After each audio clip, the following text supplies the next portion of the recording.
এই ভিডিওতে তোমরা নবম দশম শ্রেণীর গণিত বইয়ের সেট এর 2.1 এর সম্পূর্ণ সমাধান দেখতে পারবে, যা পাঞ্জেরি গাইড থেকে দেওয়া হয়েছে।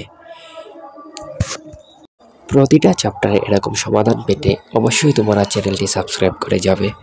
পরবর্তীতে তোমাদের প্রতিটি টপিক থেকে একটি করে প্রশ্নের সমাধান বুঝিয়ে দেওয়া হবে।